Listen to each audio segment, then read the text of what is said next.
You were hospitalized. Why didn't you contact me? Her tone was cold, like she was questioning a subordinate who had left their post without permission. I lay on the hospital bed, without even the strength to look at her. If I told you, would you have come? I asked. She paused for a moment. Am I not already here now? I smiled. The doctor flipped through my medical records and frowned. Your shoulder injury isn't minor. It's best to continue observation. No need, I said. I raised my eyes to look at her, my tone calm. I don't have family. If I die, there's no one waiting to be notified. Chapter 01. The private ward was very quiet, so quiet that I could hear the steady drip of the floor. Drop by drop. The curtains were an off-white color, clearly expensive, making no sound when drawn. The air carried a mix of disinfectant and floral fragrance. The nurses replaced fresh flowers every day, saying it helped patients recover emotionally. But I didn't have much emotion to recover. I lay there, staring at the ceiling. My left shoulder was wrapped in thick bandages, and even the slightest movement pulled at the bone with sharp pain. The doctor said I was lucky. If the angle had been even slightly off, it wouldn't have been just a simple hospitalization. When the door was pushed open, I didn't turn my head. The footsteps were light, yet unmistakably present. High heels tapped against the floor in a steady rhythm, as if someone was deliberately controlling their pace, not wanting to appear rushed. I knew who had come. Evelyn, my wife. She stood at the doorway for a moment without immediately approaching. I could see her silhouette reflected in the glass, upright posture, shoulders straight, as if she had just walked out of a meeting room. She wore a tailored designer jacket, clean in color and sharp in cut, with a delicate brooch pinned at the collar. I didn't recognize the brand, but I knew it had to be expensive. Her makeup was flawless, even her eyeliner was crisp, without a single unnecessary stroke. She had always been like this. In 3 years of marriage, she had never appeared in front of me looking anything less than composed. Matthew. She called my name, her tone steady, without extra emotion. I didn't respond. She took a few steps closer, standing beside the hospital bed, looking down at me. That gaze reminded me of returned merchandise in a store, not anger, but inspection, as if confirming what had gone wrong. You were hospitalized. Why didn't you contact me? She asked it naturally, as if completing a necessary procedure. I still didn't look at her. Instead, I reached out and pressed the call button by the bed. A nurse came in quickly. I said to her, "Could you please call my attending physician?" Evelyn was clearly taken aback. Her brows knit slightly. The doctor arrived shortly after, checked my condition, then flipped through the records again, speaking cautiously. "Sir, your current condition isn't suitable for immediate discharge. You'll need at least a few more days of observation." "I want to be discharged now," I said. The doctor hesitated and glanced at Evelyn. She stood there with her arms naturally at her sides, offering no response, as if waiting for me to explain. But I had no intention of explaining. "But your injury," the doctor tried to persuade me further. "I don't have family," I interrupted, my tone calm. "If something happens, there's no one who needs to be notified." The room fell silent for 2 seconds after those words. Evelyn's expression finally changed. Not guilt, not concern, but a stiff offense, as if she had been personally affronted. She clearly hadn't expected me to say that, let alone say it in front of others. "Matthew," she lowered her voice, "is there any point in saying something like that right now?" Only then did I turn my head and glance at her. Her eyes were beautiful, clear, sharp, carrying the confidence of someone long accustomed to authority. The first time I met her, it was those eyes that drew me in. Back then, she had just been appointed vice president of the company, standing in the conference room with everyone watching her, including me. Now, looking again, she only felt like a stranger. "I'm stating a fact," I said. The doctor stood awkwardly at the side, clearly uncomfortable, and could only proceed with protocol, handing over the discharge confirmation form. I took the pen and signed page after page. My movements were slow, but never paused. Evelyn stood beside me, saying nothing more. I could feel her gaze resting on my hand, on my name. It was the same name on our marriage certificate. She had signed many documents, but rarely ever looked at it carefully. After signing the last page, I handed the pen back. "That's all." The doctor nodded, gave a few instructions, and then left the room. Chapter 2. As soon as the door closed, the air instantly grew tense. "What are you trying to do?" She finally spoke, her tone laced with impatience. "You got hurt and didn't come to me, and now you're saying things like that in front of others. Are you trying to embarrass me?" I leaned back against the pillow, a dull ache spreading through my shoulder. "I'm not making a scene," I said. "It's just unnecessary." "Unnecessary?" She let out a cold laugh. "I'm your wife." "Yes," I nodded. "Legally." Her breathing faltered for a moment. Evelyn was the CEO of the group. She was used to people revolving around her, used to having everything under her control. To her, marriage was more like an arrangement already completed, not a relationship that required continuous effort. I had always known that. I had just been willing to wait. "When did it happen?" she asked. 3 months ago. She froze. 3 months. I didn't explain further. In those 3 months, she had been busy with acquisitions, financing, social engagements, and also with the man named Sean by her side. Sean, head of the marketing department, not very old, gentle in speech, good at listening to others. When she mentioned him, she always said he was meticulous in his work, emotionally stable, a rare and valuable collaborator. She never thought anything was wrong, and I never reminded her, "Why are you only telling me now?" There was finally a slight shift in her tone. "You're only here now," I replied. She opened her mouth, but no words came out. The room was left with only the faint hum of medical equipment. I threw off the blanket and got out of bed to pack my things. There wasn't much to pack, just a few changes of clothes and a phone. Evelyn stood where she was, watching me, as if realizing for the first time that I was really leaving. "Where are you going?" she asked. "Not home," I said. "Matthew," she called after me, her tone softening slightly. "Let's go back and talk." With my back to her, I pulled the door open. "There's nothing to talk about." The moment the door closed, I heard her remain where she stood. She didn't follow. The corridor lights were bright. I walked forward step by step, the pain in my shoulder sharp and real. Behind me, at the entrance of that expensive private ward, Evelyn was still standing there. For the first time, she realized that some things were no longer under her control. Chapter 3. It happened on a very ordinary night. I was originally just going to meet a client at an old factory district in the southern part of the city. That area had just been demolished, several streetlights were broken, and the ground was uneven and full of potholes. The client changed the time at the last minute, so I waited an extra 20 minutes. It was during those 20 minutes that something went wrong. Someone rammed into me from behind. I instinctively tried to block it, and my shoulder slammed hard against the guardrail. The sharp edge of the metal dug into my flesh. The sound was dull, not like an impact, more like a bone being forcibly pressed. When I fell to the ground, my first reaction wasn't pain, but that my phone had slipped out of my pocket. The screen was still lit. I crawled over, picked it up,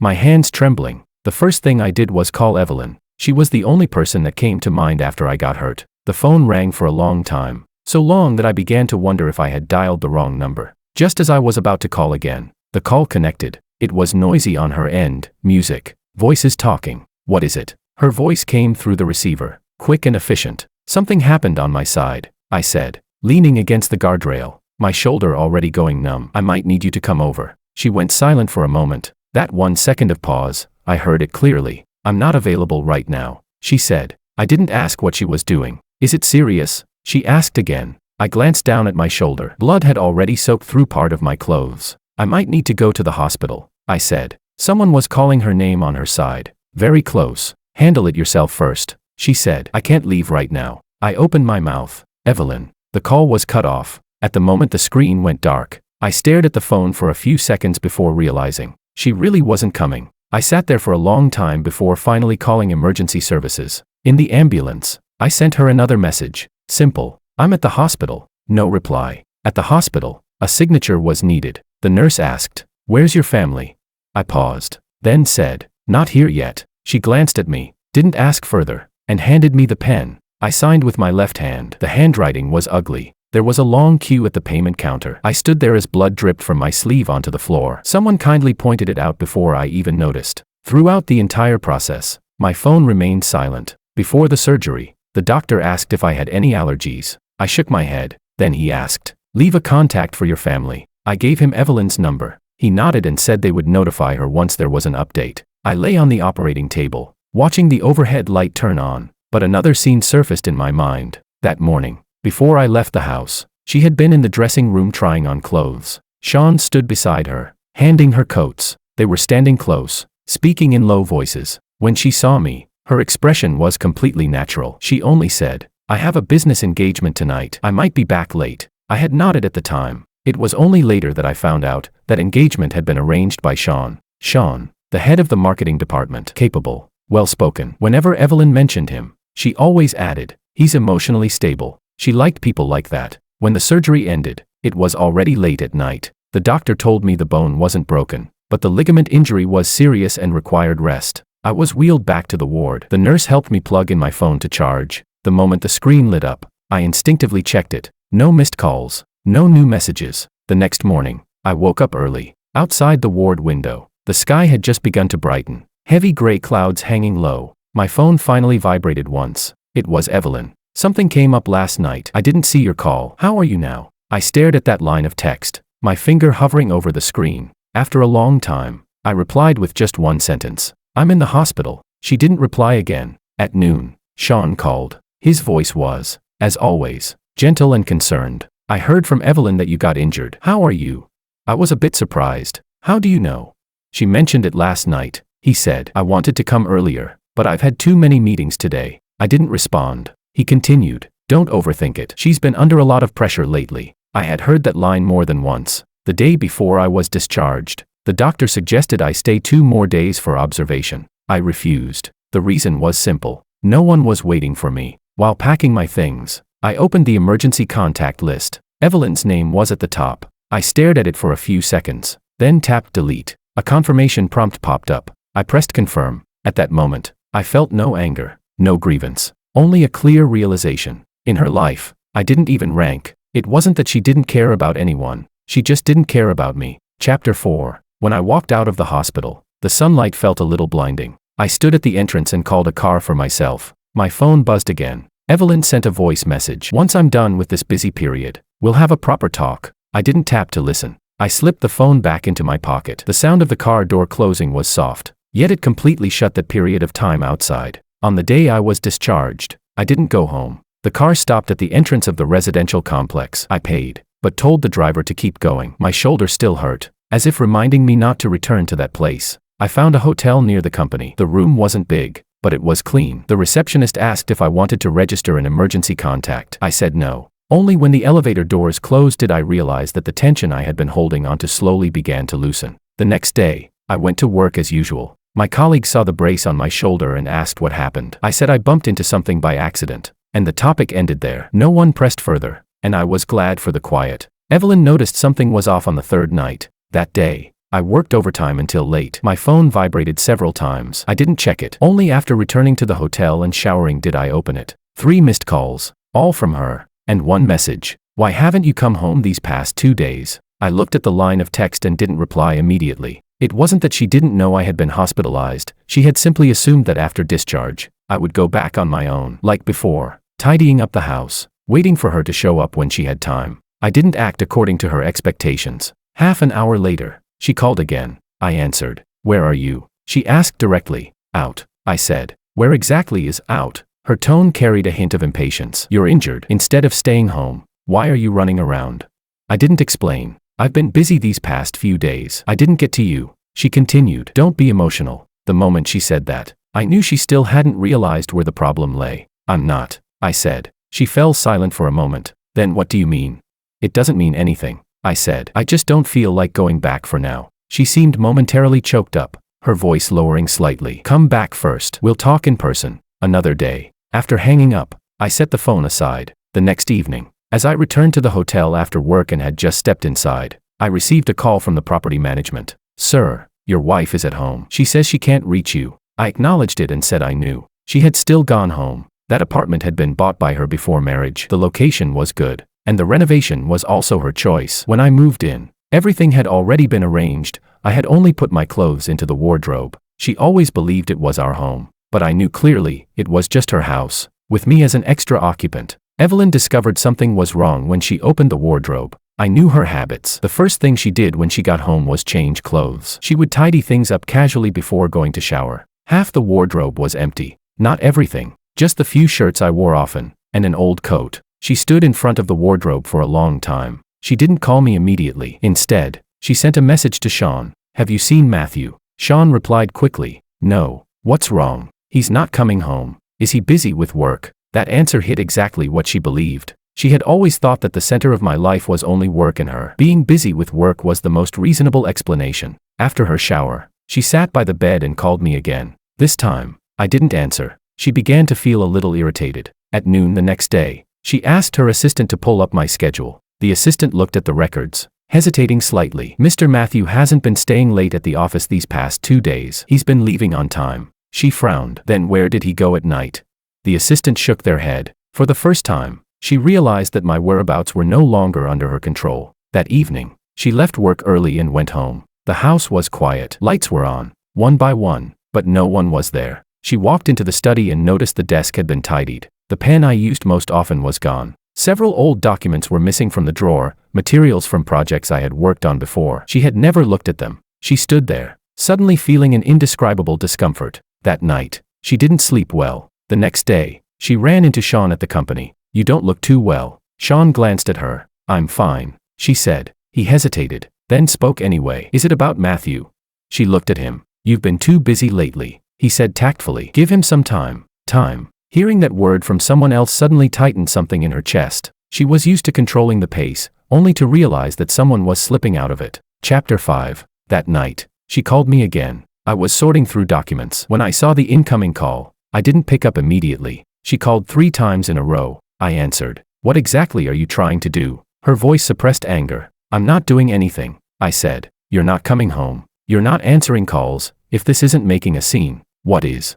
"I just haven't gone back to stay," I said. She took a deep breath. "About you getting injured, I admit I was negligent." It was the first time she had relented on this matter. "Once this busy period is over, I'll make it up to you." I didn't respond. The word compensate came so naturally to her, as if she were handling a delayed project. "Come back first," she said. "We'll see," I replied. There was silence on the other end for a few seconds. "Do you have someone else outside?" she suddenly asked. The question came out of nowhere. I paused for a moment, then laughed. "What do you think?"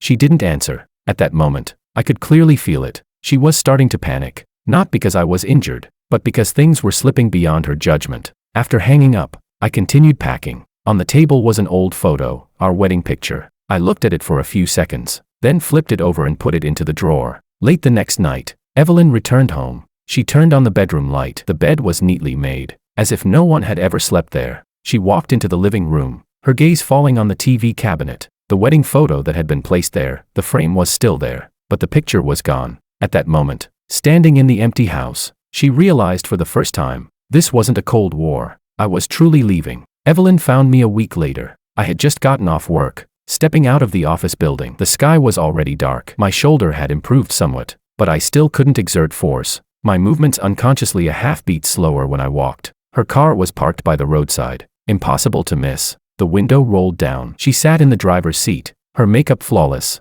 as if she had just come out of a meeting room. "Get in." It wasn't a question, it was a habitual command. I stood where I was and didn't move. She looked at me, her brows slowly tightening, and finally got out of the car. "You plan to keep avoiding me like this?" she asked. "I'm not avoiding you," I said. "There's just no need to meet Matthew." She lowered her voice. "We're married." She had said that many times before, in the past. Hearing it would make me instinctively take a step back. This time, it didn't. "You came to find me. What do you want to talk about?" I asked. She looked at me, as if assessing my attitude. "To make things clear," she said, "put everything on the table." I nodded. "All right." There was a cafe nearby, not very crowded. When we sat down, the atmosphere was stiff. She ordered coffee. I ordered water. Only after the waiter left did she speak. "Your recent behavior is very irrational," she said. "Not coming home. Not communicating. This only makes things more complicated." I listened without interrupting. "About your injury, I admit I didn't rush over immediately," she continued. "But you should also understand that at the time, it wasn't something I could just walk away from." "What situation?"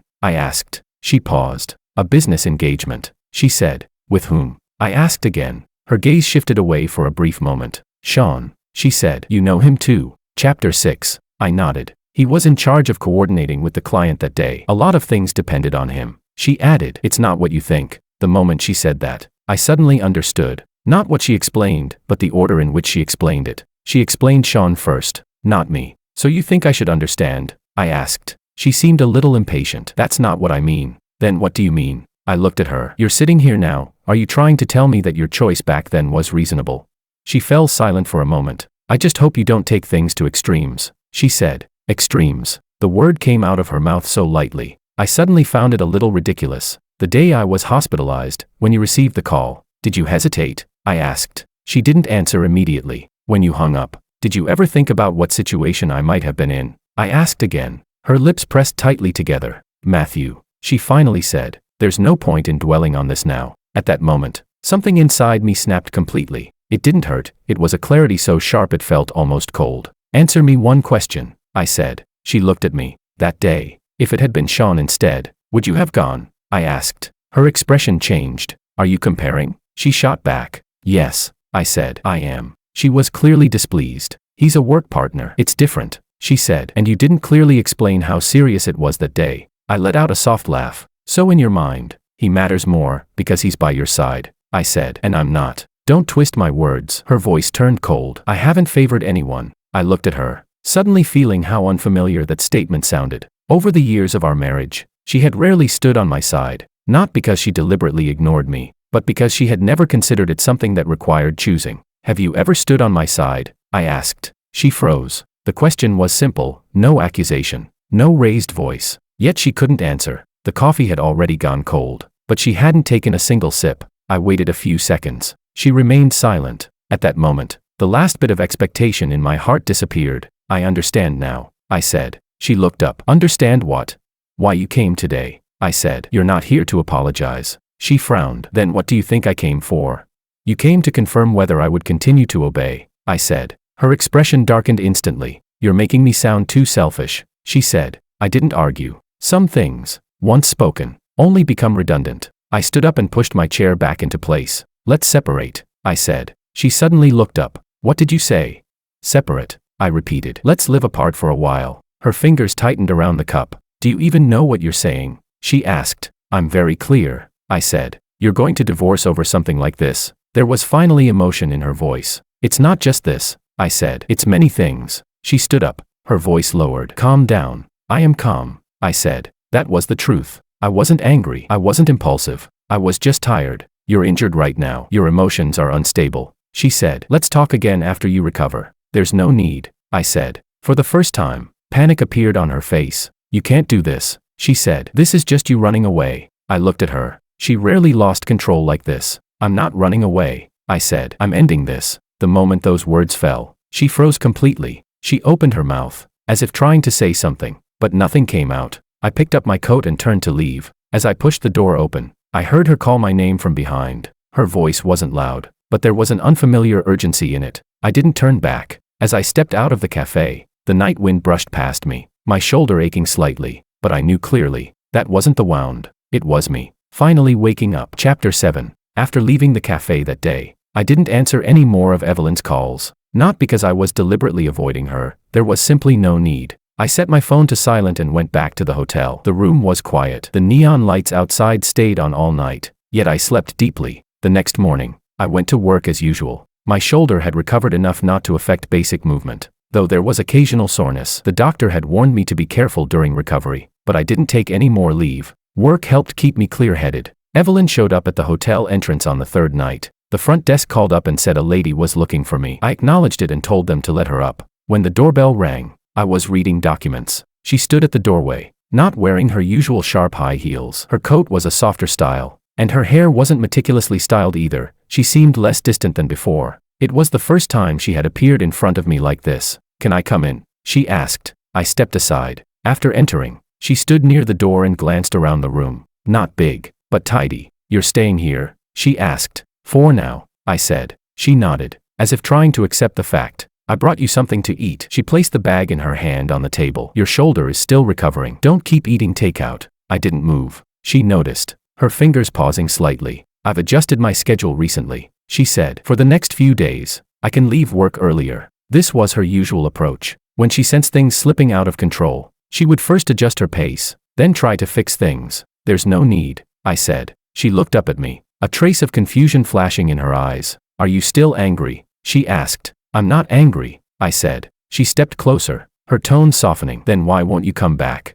I didn't answer immediately. She continued. We've been married for so many years. Which couple hasn't had problems? If you keep doing this, you'll only make things worse for both of us. Her words were restrained, as if she was trying to position herself as someone rationally solving a problem. But she didn't realize, I was no longer standing in that position. What you're doing now is because you think I should forgive you, I said. She froze. That's not what I mean. She quickly denied. I think we still have room to fix this. You think? I repeated. She fell silent for a moment, then changed her wording. I know you've been wronged. It was the first time she used the word wronged. She walked up to me, reaching out as if to touch my shoulder, but her hand stopped midair. I'll change, she said. She said it seriously. If it were before, I might have believed her, but now, I only felt tired. Do you even know what you need to change? I asked. She opened her mouth, but didn't answer immediately. It's not that you don't have time. I continued. You just gave your time to people you think are more important. Her expression stiffened for a moment. As for Sean,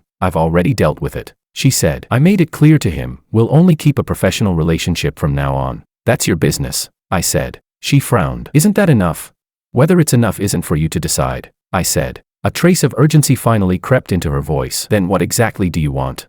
I looked at her. She truly didn't understand. Or rather, she wasn't used to thinking from someone else's perspective. I don't want anything, I said. Chapter 8. Those words made her freeze. You're just delaying the problem, she said. I'm not delaying it, I said. It's already over. Her breathing became uneven. Don't be so absolute, she said. In your current state, it's easy to make decisions you'll regret. I didn't respond. She stood there for a while, then suddenly turned to unpack the food she had brought. She placed the containers on the table one by one, her movements slightly disordered. Eat something first, she said. You've lost weight. Her voice was soft, carrying a hint of pleading that even she didn't seem to notice. I still didn't move. Matthew. She finally couldn't hold it in anymore. Can you not be like this?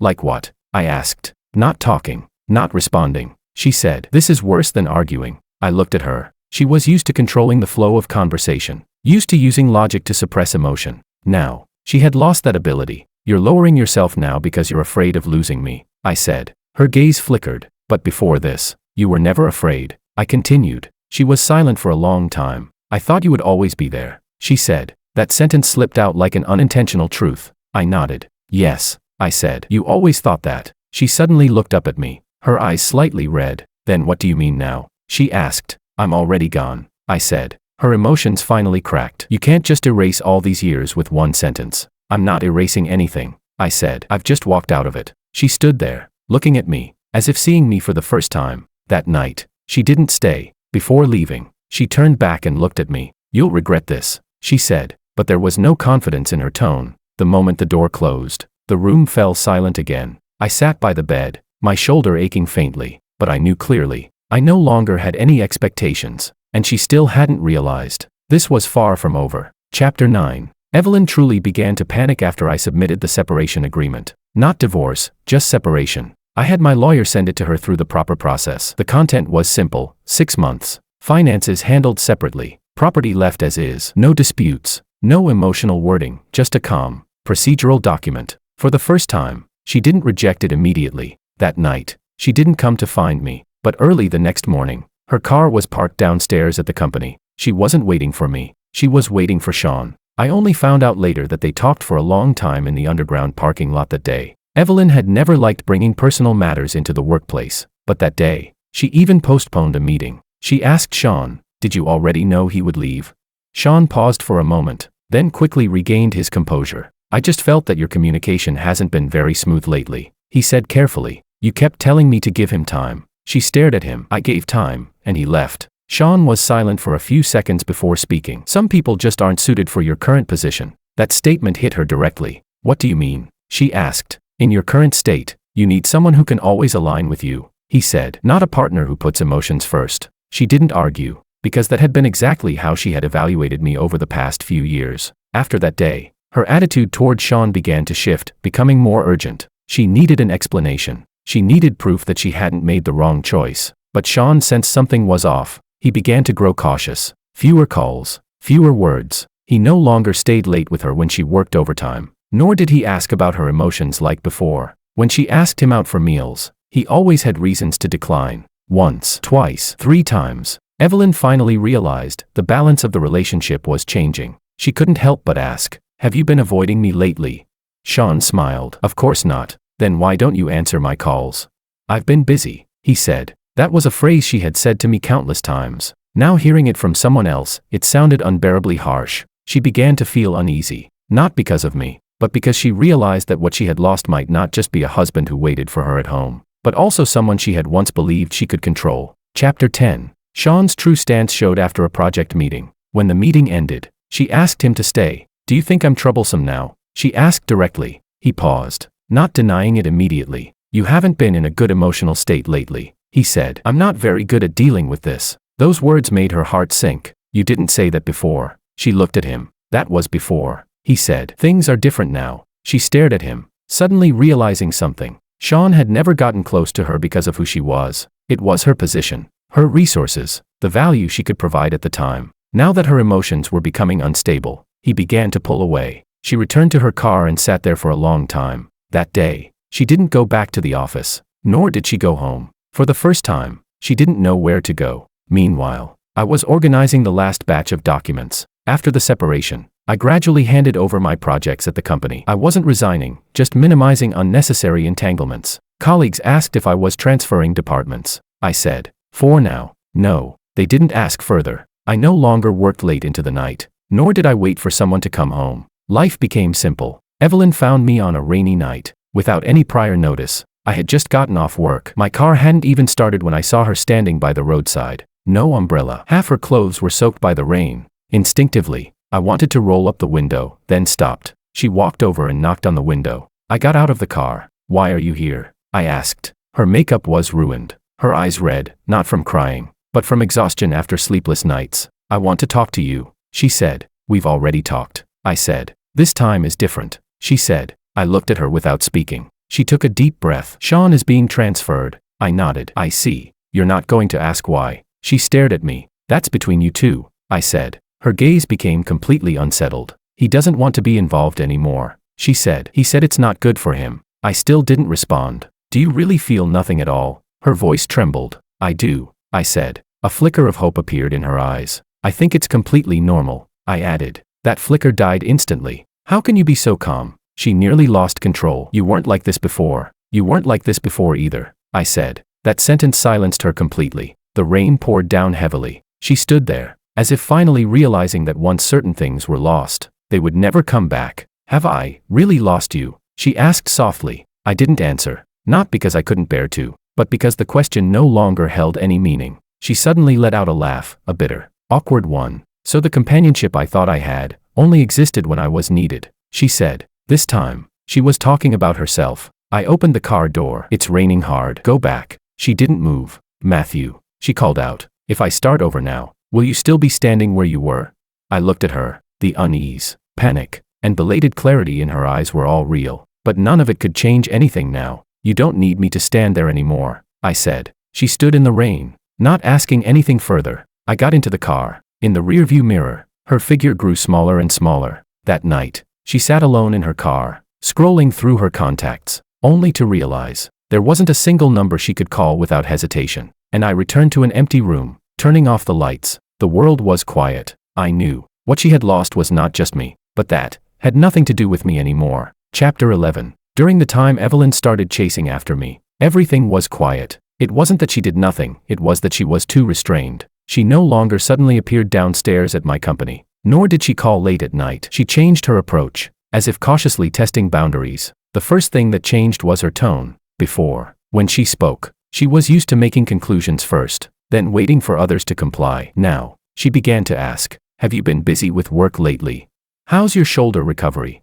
These questions carried no emotion, no blame, like strangers who had just met. My replies were brief, sometimes just a single word. She didn't press further. A few days later, she sent me a message saying she had sorted out everything at home. If I needed anything, I could go back and take it anytime. I replied, no need. It took her a long time before she responded, okay. She began to frequently recall the past, not the sweet moments, but fragments so trivial that almost no one would remember them. Like the first time we traveled for work together, she got angry because of a delayed flight, and I stayed with her at the airport all night. Or when she had stomach pain, and I went out in the middle of the night to buy medicine. She had never mentioned these things before. Now that she did, it felt like she was trying to confirm whether those moments had truly existed. I read them, but didn't respond. Not out of deliberate coldness, but because those memories no longer carried weight for me. During that time, I changed my place, not exactly moving, just that my lease ended, and I found somewhere closer to the company. The new place wasn't big, but it had great sunlight.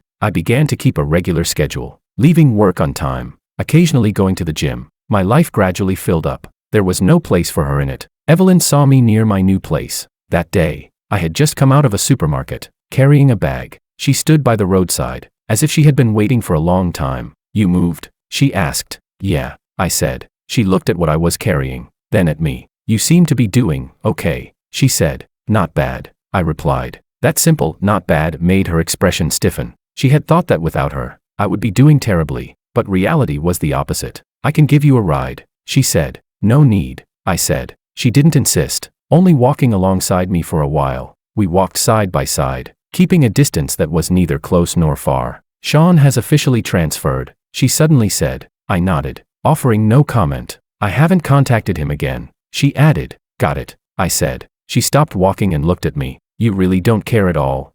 I turned to look at her. There was obvious urgency in her eyes. Are you waiting for me to care? I asked. She didn't answer. At that moment, I realized clearly, what she was chasing wasn't me. It was the anxiety of losing control. Do you think that no matter what I do now, it's useless? She asked quietly. I thought for a moment, then gave the most honest answer. It's not useless, I said. It's just misplaced. Her breathing faltered. Then what should I do? She asked. She had never asked anyone that question before. I looked at her, not answering immediately. You don't need to do anything anymore, I said. Things have already reached this point. Her eyes gradually reddened. But I'm still here, she said. I know. I nodded. But I'm no longer where I used to be. After that day, she became more direct. She would wait for me after work, ask if I had time for a meal. She no longer negotiated, no longer reasoned. She simply showed up again and again. But showing up alone couldn't solve anything. Once, she stood downstairs at my place until very late. I went down to throw out the trash and saw her still there.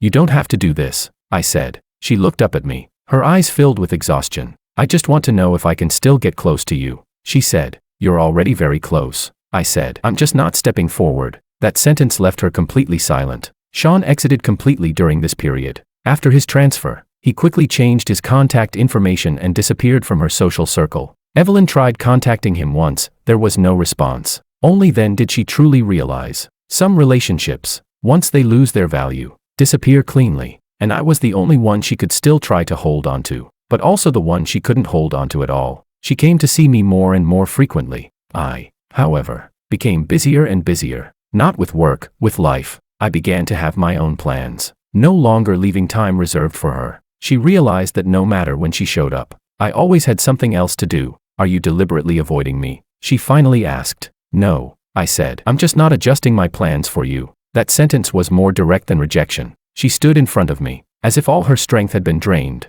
So you really can live without me? She said. Yes, I answered, without hesitation. That day, she didn't chase after me again. She stood there, watching me leave. I didn't turn back. I knew. She finally understood. This time, it wasn't a cold war. It was the end, and it was already in sight. Chapter 12. The last time I saw Evelyn was on a weekday afternoon. She sent me a message saying there were some documents that needed to be confirmed in person, related to the follow-up arrangements of the separation agreement. Her tone was purely businesslike, without extra emotion. I didn't refuse. We met at a tea house near the law firm. There weren't many people, and the soundproofing was good. She arrived earlier than me, sitting by the window, a stack of documents neatly placed beside her. When she saw me, she stood up. You're here, she said.